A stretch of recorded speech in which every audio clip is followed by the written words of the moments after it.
umpisa na natin yung kwentuhan dito sa etong nagva-viral na video na interview ni VP Sara. Basahin muna natin yung balita. VP Sara kay Speaker Romualdez. Ay, ganun. Bakit inaatake mo ang kaalyado ng administrasyon? Agoy! Ay, Bakit inaatake ni House Speaker Martin Romualdez ang mga kaalyado ng administrasyon ni Pangulong Ferdinand Bongbong Marcos Jr.?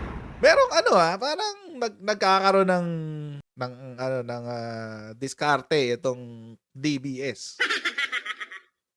Ang weird lang ng timing ni VP Sara. Again, I'm not pro Martin Romualdez. I mean, naniniwala ako tambalos-los talaga siya. Lalo na sa ginagawa niya ngayon sa charter change. Pero